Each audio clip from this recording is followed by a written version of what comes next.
Hola, ¿qué tal? Primero que nada, quiero agradecer al Colegio de Ginecólogos de Obstetras del Hospital Español por la invitación a este segundo curso virtual de actualización en medicina fetal. Mi nombre es el doctor Miguel Hernández de la Garza, yo soy subespecialista en medicina fetal, soy egresado del Instituto Nacional de Perinatología y actualmente radico en la ciudad de Mazatlán y me dedico al diagnóstico prenatal. El día de hoy nos toca abordar el tema de cardiotopografía y su utilidad en la práctica diaria, que bueno, como ya veremos, pese a que es uno de los temas con los que nos formamos desde nuestros años de la residencia, pues bueno, actualmente sigue teniendo ciertos problemas, los cuales es importante recalcar para poderlos ir corrigiendo con el paso del tiempo. Primero que nada, sabemos que el registro tococardiográfico o tococardiografía es un método no invasivo que va a evaluar el riesgo de la pérdida del bienestar fetal mediante el registro y las características de la frecuencia cardíaca fetal. Dependiendo del momento en el que se emplee, puede realizarse en condiciones basales, en un momento aleatorio del embarazo, puede realizarse con el estímulo externo de oxitocina o bien durante el trabajo de parto.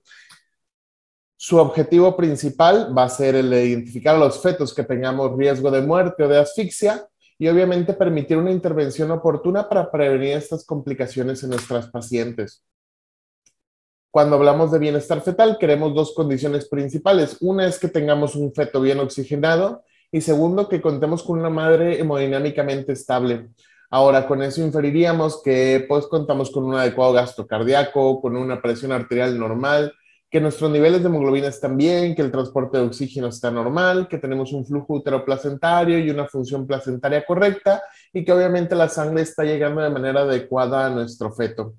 Sin embargo, sabemos que hay una serie de condiciones que pueden presentarse durante el transcurso del embarazo o durante el trabajo de parto que pueden alterar alguna de estas condiciones y pueden aumentar el riesgo de morbilidad de nuestros fetos, ya sea bien por una patología materna, una hipertensión, una diabetes o bien factores que influyan durante el trabajo de parto y que sean reversibles como un aumento en la actividad uterina, una posición materna inadecuada, la presencia de hipotensión o eventos como la compresión de cordón que pueden ser corregibles, o bien urgencias obstétricas que, pues bueno, el tratamiento sabemos que es la interrupción urgente del embarazo, como un desprendimiento prematuro de placenta, una hemorragia obstétrica, una ruptura uterina o bien un prolapso de cordón.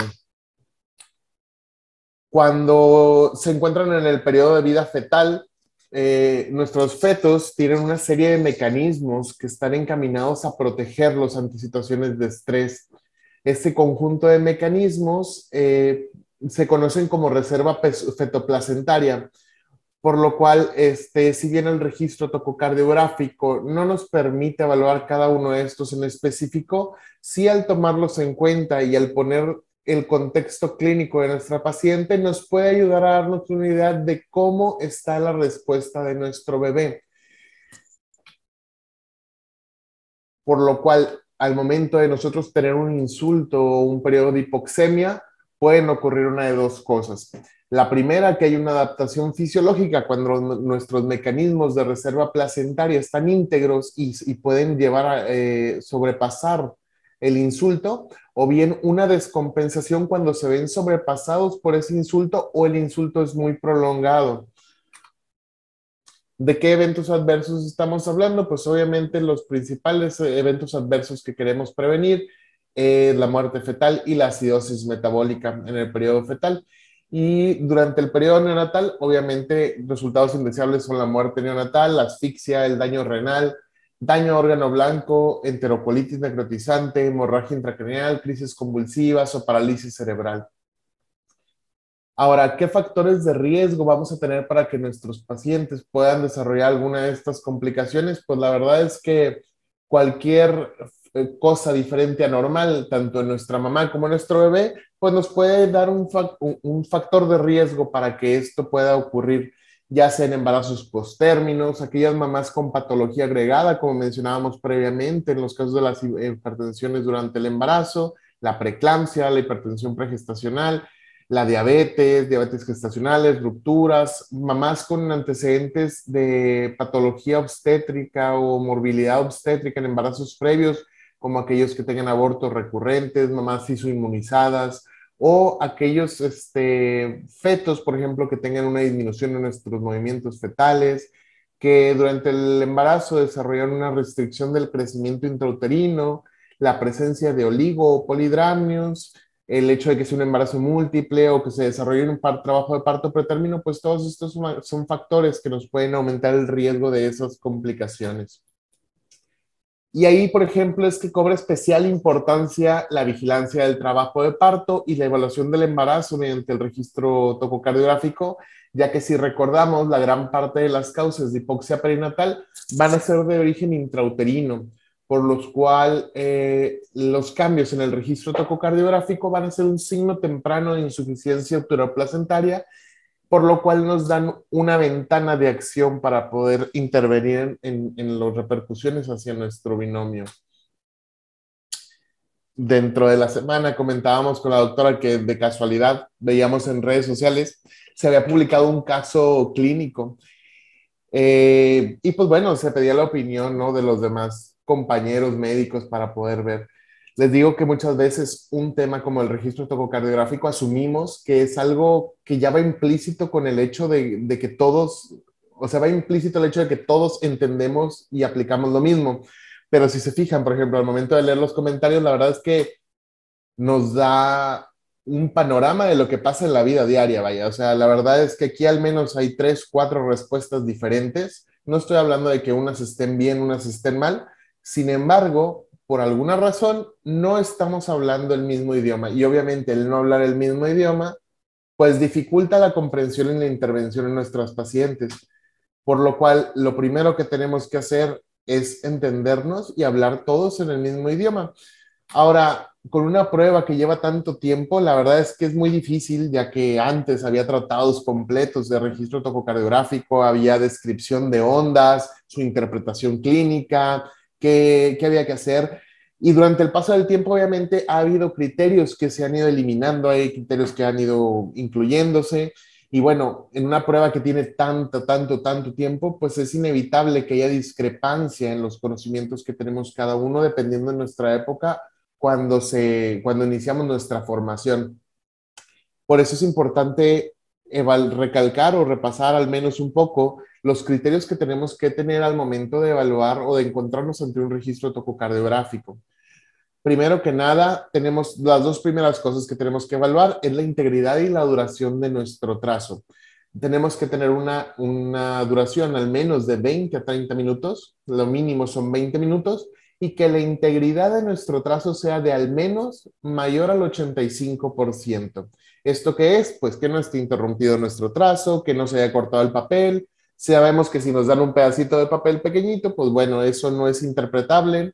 Aquí es importante recordar que normalmente los registros vienen configurados de tal manera que el papel corre a 1 centímetro por minuto, aunque este es un parámetro que es modificable, por lo cual debemos de conocer el equipo con el que vamos a trabajar y obviamente revisar esos parámetros para poder interpretarlo de manera adecuada.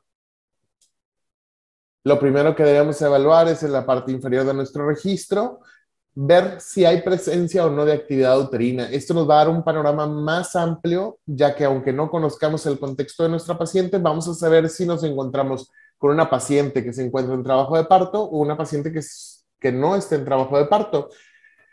Igual, recordar los criterios para un trabajo de parto normal. La actividad uterina va a ser de 3 a 5 en 10 minutos. Más o menos las contracciones para que se consideren efectivas van a tener una intensidad de 30 a 50 milímetros de mercurio que duren de 30 a 90 segundos. Más de eso vamos a tener una polisistolia. Recordar que uno de las cosas iniciales que tenemos que hacer al momento de poner nuestro tocodinamómetro es reiniciar el tono basal del útero para poder evaluar momentos en los cuales ese útero pueda estar hipertónico. El tono basal es de 8 a 12 milímetros de mercurio. Normalmente se considera hipertonía aquellos úteros que se mantienen con una presión mayor a 15 milímetros de mercurio. El segundo parámetro que tenemos que evaluar es la frecuencia cardíaca fetal basal. Ahí, por ejemplo, eso lo vamos a definir como la frecuencia cardíaca que se va a mantener estable en al menos un periodo de 2 minutos en un trazo de al menos 10. O sea, la frecuencia cardíaca va a estar estable relativamente durante ese periodo de 2 minutos para poder determinar que se trata de una frecuencia cardíaca fetal basal. Vamos a considerarlo normal entre 110 a 160. Arriba de eso sabemos que nos encontramos ante una situación de taquicardia y obviamente abajo de 100, 110, pues bueno, vamos a estar hablando de un feto que tiene una bradicardia. El siguiente criterio que hay que considerar es la variabilidad. La variabilidad, pues sabemos que son esas variaciones irregulares en la amplitud y la frecuencia que va a tener la frecuencia cardíaca a partir de la línea basal. Se considera normal una variación entre latidos de 6 a 25 latidos por minuto. Abajo de eso, menor de 5 latidos, vamos a considerarlo una variabilidad disminuida o bien cuando en un trazo lineal, pues una variabilidad ausente. Ahora, arriba de 25 latidos por minuto, también eso lo vamos a considerar como una variabilidad marcada. Es importante esto porque esos de los parámetros que tenemos que tomar en cuenta para saber también cuáles son patológicos y cuáles no. Otro criterio que es bastante importante es la presencia de aceleraciones. Sabemos que su definición es bastante simple, es un incremento visiblemente aparente de la frecuencia cardíaca fetal. En aquellos fetos menores de 32, recordar la regla del 10 por 10, que van a ser un aumento de al menos 10 latidos por minuto en un periodo de 10 minutos. O en aquellos fetos mayores de 32 semanas, la regla de 15 por 15, o sea, 15 latidos por minuto de al menos 15 segundos ese incremento. Cuando esos incrementos aumentan en duración y que tiene de 2 a menos de 10 minutos, se considera una aceleración prolongada. Y cuando esa aceleración dura más de 10 minutos, eso se considera un cambio en la frecuencia cardíaca fetal basal. Toda esta terminología es bien importante que la repasemos porque al momento, les digo, de estar clasificando nuestros registros, ya sea una PCS, una PTO, todo esto es importante para poder hablar todos el mismo lenguaje. Ahora, otro criterio que tenemos que evaluar es obviamente la presencia de desaceleraciones, que van a ser esas disminuciones de la frecuencia cardíaca fetal observadas en el registro, las cuales se van a clasificar dependiendo de su relación con la actividad uterina en desaceleraciones tempranas, cuando suceden su acné va a suceder de manera espejo con la contracción, o sea, el acné de la contracción coincide con el acné de la desaceleración. Tardías, aquellas que se presentan posterior a la contracción uterina, o bueno, desaceleraciones variables que pueden presentarse aún en ausencia de actividad uterina. Aquí recordar que para que se considere una desaceleración, debe de ser una disminución de al menos 15 latidos por minuto por un periodo de al menos 30 segundos desde el inicio hasta el acme, o sea, hasta el pico máximo de esa disminución. Mientras que en las desaceleraciones variables, esa disminución puede durar un poco menos, puede durar hasta 15 segundos desde el inicio hasta la acme. Aquí tenemos un ejemplo en la cual en el primer trazo que tenemos del lado izquierdo tenemos desaceleraciones tempranas. Si nos fijamos, en la parte de abajo se marcan las contracciones uterinas y en la parte de arriba tenemos las desaceleraciones que suceden de manera espejo al momento que suceden las contracciones. Mientras que del lado derecho de la pantalla tenemos desaceleraciones variables en las cuales, si vemos, no coinciden con ninguna de las contracciones. Eso es importante diferenciarlo. Igual, así como hay aceleraciones prolongadas, pues bueno, también tenemos desaceleraciones que pueden durar un poco más, siempre y cuando duren más de 2 minutos y menos de 10, eso se va a considerar una desaceleración prolongada y es un criterio también que es muy importante al momento de evaluar nuestros registros. Y por último, nada más recalcar este patrón que se llama patrón sinusoidal. Va a ser un patrón ondulante que característicamente va a tener variaciones de 5 a 15 latidos por minuto. Van a ser de 3 a 5 ciclos de variación por cada minuto por al menos 20 minutos. Este patrón es muy importante reconocerlo porque puede en ocasiones, cuando a lo mejor no tengamos mucha experiencia, podríamos confundirlo un poco con una variabilidad moderada y pasar desapercibido este dato que es muy importante. Les mencionaba que debido a que es una prueba que ha sido usada durante tanto tiempo, pues hay mucha información de criterios y de variaciones y de clasificaciones que han surgido a lo largo de los tiempos. por lo cual una de las principales complicaciones es la diferencia de opinión interobservador de estas pruebas. Y ese es uno de los puntos que mencionaba el Colegio Americano de Obstetricia desde el 2011-2012, que se publicaron estos boletines en los cuales mencionaban la interpretación y el manejo de los trazos intraparto. Ellos propusieron simplificar los hallazgos que podíamos encontrar en el registro y hacer tres clasificaciones. Una de registros normales, o sea, fetos que tenían características francamente sanas, y aquellos que tenían características de bebés con patología, vaya. Esto, pues bueno, ya simplificaba bastante, pero también a lo mejor no únicamente ginecólogos son los que idealmente revisarían los registros tococardiográficos. Sabemos que hay parteras, hay matronas, hay dulas, hay médicos pasantes, residentes, por lo cual aún así sigue siendo medio complicado al momento de categorizar estos registros, que de verdad es que es un esfuerzo bastante importante porque englobaron en tres categorías un montón de criterios, vaya. Tenemos un registro categoría 1, que es el que vamos a considerar como un registro normal. Ahí, por ejemplo, de características, sabemos que tenemos una frecuencia cardíaca de base normal de 160 latidos, que tengamos una variabilidad moderada, que ya dijimos que era de 5 a 25 latidos por minuto. No vamos a tener desaceleraciones tardías o variables. Se considera que podemos tener desaceleraciones tempranas, aquellas que coinciden con la contracción, o bien, y bien tenemos que tener la presencia o no de aceleraciones. Ahora, algo que es bien importante es que esta categorización, pese a que se propuso para los registros intraparto y dado que su objetivo es la simplificación, se ha llegado al consenso de que esto puede ser usado tanto intraparto como fuera del trabajo de parto, vaya, por lo cual no es erróneo si vemos un registro y le decimos categoría 1, aunque no sea un registro dentro de trabajo de parto, vaya. También tenemos la categoría 3, en los cuales el feto nos muestra datos de que aquellos mecanismos de reserva se ven sobrepasados o ya están afectados. Vamos a tener fetos con los criterios van a ser una variabilidad ausente acompañado de la presencia de desaceleraciones tardías recurrentes o de desaceleraciones recurrentes variables, la presencia de bradicardia o únicamente la presencia del patrón sinusoidal. Eso nos va a clasificar nuestro registro como un registro categoría 3.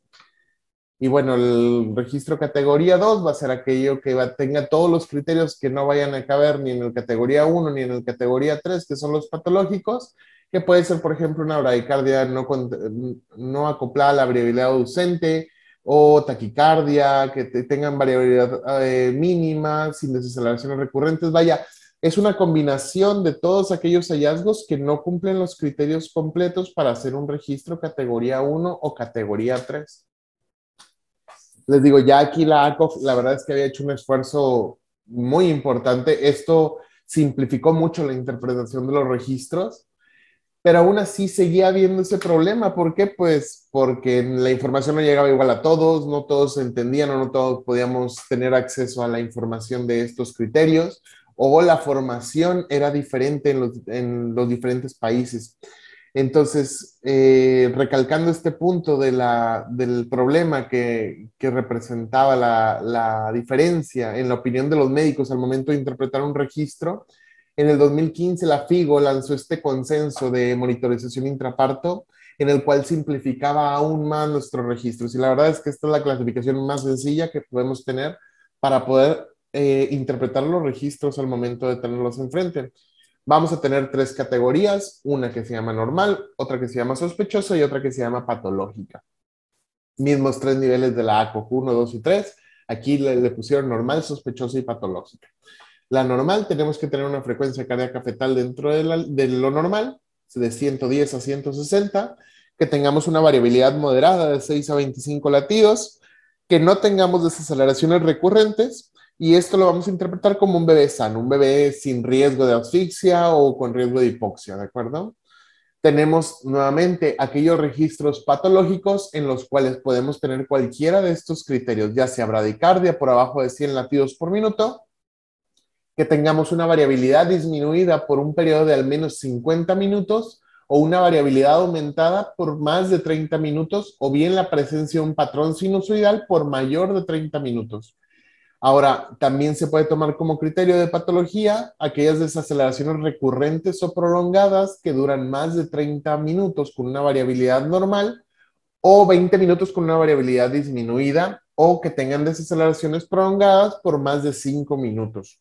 Estos fetos van a traducirse como un alta riesgo de hipoxia o de asfixia, por lo cual es importante la corrección inmediata de la causa cuando son causas reversibles, como un prolapso de cordón, preparar el nacimiento, o bien cuando es algo no reversible, pues bueno, programar el nacimiento urgente de ese feto.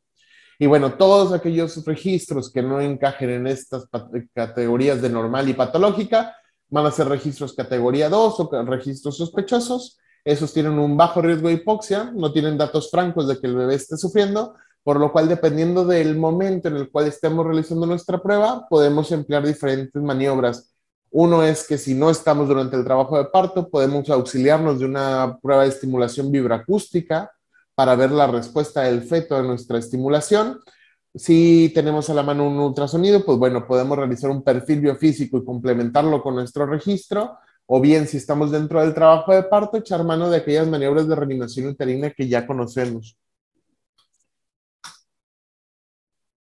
Les mencionaba que si bien estas clasificaciones fueron emitidas para la vigilancia durante el trabajo de parto, bueno, hay, dependiendo del periodo en el cual se realice la prueba, el mismo registro tococardiográfico puede tener diferentes interpretaciones. Uno es, por ejemplo, las pruebas de tolerancia a la oxitocina, en las cuales tenemos el feto sometido a una situación de estrés, o aquellos registros que se realizan en un periodo normal del embarazo, sin trabajo de parto y sin estimulación exógena de oxitocina, que se llama PCS o pruebas sin estrés. El objetivo de ambas pruebas es exactamente el mismo. Van a tener dos objetivos principales. Uno es la identificación de fetos en riesgo de lesión hipóxica o muerte, que nos va a permitir intervenir en estos resultados adversos. Y el segundo, pues obviamente, identificar aquellos fetos normalmente oxigenados y evitar intervenciones innecesarias. La valoración, por ejemplo, de una prueba de tolerancia a la oxitocina, que estrictamente es internar a nuestra paciente, canalizarla, iniciar una infusión de oxitocina, establecer trabajo de parto y ahí evaluar la respuesta fetal a la reducción transitoria que ocurre durante la actividad uterina. Y, por ejemplo, en aquellas pruebas sin estrés, pues bueno, evaluar la respuesta autonómica fetal adecuada y que tengamos ausencia de acidosis o depresión neurológica.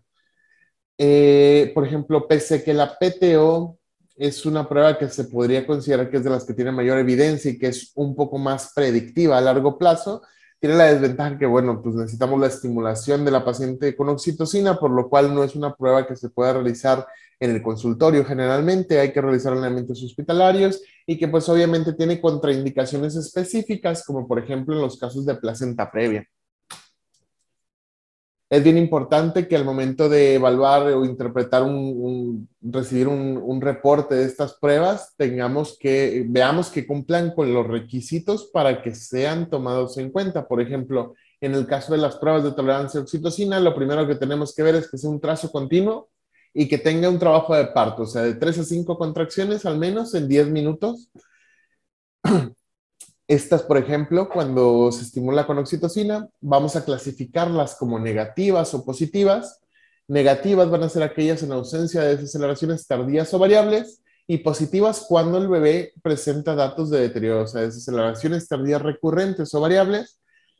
Obviamente una prueba positiva se va a interpretar como un alto riesgo, y en aquellas pruebas, en aquellos fetos que tengan una prueba negativa, pues bueno, los vamos a clasificar como un bajo riesgo de asfixia.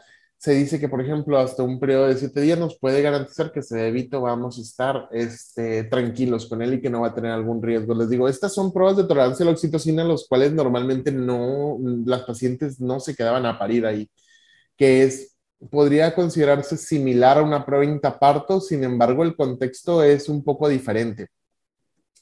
Ahora, en el caso de las PCS o los registros tococardiográficos realizados sin estrés, aquí, por ejemplo, igualmente necesitamos evaluar que tengamos un trazo continuo. Hay que seguir aquí la regla de las aceleraciones: mayor de 32 semanas, aceleraciones de 15 por 15, menor de 32 semanas, aceleraciones de 10 por 10 al menos, se va a considerar reactiva siempre y cuando tengamos más o dos o más aceleraciones en un periodo de al menos 20 minutos y menor de 40. Eso nos va a traducir en una adecuada respuesta fetal y en un bajo riesgo de hipoxia o asfixia.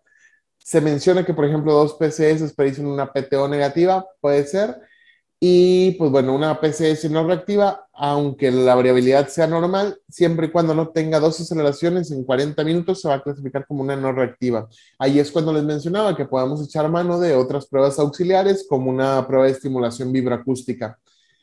Ahora, es importante saber que estas pruebas no son tan buenas para poder identificar a nuestros bebés enfermos, porque va a tener falsos positivos altos. O sea, vamos a identificar a muchos fetos, pero aquellos fetos que se identifiquen como sanos, la mayor probabilidad es que esos bebés efectivamente vayan a estar bien, ¿no? Tiene una tasa de falsos positivos bastante baja. Los falsos positivos, pues bueno, son altos, pero aún así sigue siendo una prueba muy importante siempre y cuando la interpretemos de manera correcta. Por lo cual, al momento de ver un registro tococardiográfico, lejos de discutir si es una PCS, una PTO, uno tipo 2 o 3, o quién lo clasificó mejor, la verdad es que lo más importante es saber identificar y poder reproducir entre los colegas, pues bueno, cuáles son los criterios que nos sugieren un daño a nuestro feto, un riesgo inminente, y aquellos fetos que vamos a considerar sanos. Obviamente ya sabiendo el contexto de nuestra paciente, ver si está en trabajo de parto o no, pues bueno, ya los podremos clasificar y darle la interpretación que se merecen a cada uno de los registros. Aquí nada más brevemente quise traer algunos ejemplos. Por ejemplo, aún así no supiéramos nada de la paciente. Lo primero dijimos, hay que evaluar si está en trabajo de parto, la frecuencia el tono del útero se ve normal, la frecuencia cardíaca está dentro de parámetros normales, se ve una variabilidad moderada, está normal, no hay presencia de desaceleraciones y tenemos al menos dos aceleraciones aquí, por lo cual esto podría reclasificarse como un registro categoría 1 si usáramos la clasificación propuesta por la ACO, un registro normal si usáramos la de la FIGO, o bien una PSS porque aquí no nos encontramos durante el trabajo de parto. Ahora, aquí tenemos otro segundo registro. Aquí, a diferencia del pasado, tenemos actividad uterina. Primero, ¿cumple con el criterio de al menos de 3 a 5 contracciones? Sí. O entonces podría tratarse de una prueba de tolerancia a la oxitocina, una prueba con estrés, o bien una prueba intraparto. Lo segundo que tenemos que valorar es la variabilidad, si es una variabilidad moderada, marcada, disminuida. Aquí la variabilidad es mayor de 6, bueno, está de entre 6 a 25 latidos. Sabemos que cada cuadrito a lo alto son 5 latidos, por lo cual es una variabilidad moderada. Tenemos presencia de dos ascensos, que si bien son un poco más prolongados que los que teníamos en el otro registro, pues bueno, no son tan largos como para clasificarlos como aceleraciones prolongadas o cambios de la basal, miden menos de 2 minutos. Y bueno, igual es un registro que podemos clasificarlo como un categoría 1 si se tratara de una prueba intraparto o una PTO negativa si estuviera en una estimulación con oxitocina. Nuevamente, otro ejemplo. ¿Tenemos actividad uterina? Sí. ¿Cumple con los criterios de 3 a 5 contracciones en 10 minutos? También, aunque probablemente se trate de un trabajo de parto inicial o si es solo estimulación, pues bueno, ya no es un trabajo de parto regular. La variabilidad, aquí, si bien la variación entre la frecuencia es menor al cuadrito que decíamos de 5 latidos, pues bueno, al menos acá en la parte segunda del registro, pues la variabilidad aumenta, hay presencia de una aceleración, igual es un registro que es un feto sano. Aquí, por ejemplo, esto es algo bien característico y que ojalá que se nos presentaran cada vez menos, son registros con una variabilidad marcada. No podemos determinar una frecuencia basal porque no tenemos un periodo que se mantenga estable. Vemos que hay más de 5 contracciones, desaceleraciones recurrentes que ocurren en más del 50% de las contracciones. Esto sin duda es un registro categoría 3, necesita una intervención urgente y el nacimiento de ese bebé. Y esto es lo que les mencionaba, que esto puede, si lo vemos rápido, a lo mejor puede pasar como una variabilidad moderada, pero este es el patrón en sinusoidal que mencionábamos previamente. Muy importante, altamente sugestivo de asfixia y de acidosis. Estos fetos necesitan nacer inmediatamente. Y bueno, únicamente para dejar como mensaje, para terminar la plática, que lejos, pese a ser una prueba que lleva más de 60 años usándose, pues bueno, está lejos de ser obsoleta. Es una herramienta muy útil que podemos usar de manera conjunta con otras herramientas, con un Doppler, un ultrasonido para hacer un perfil biofísico, una prueba de estimulación vibroacústica. Otra de las ventajas es que es una ventana de oportunidad muy importante que tenemos tanto dentro del trabajo de parto como previo a él.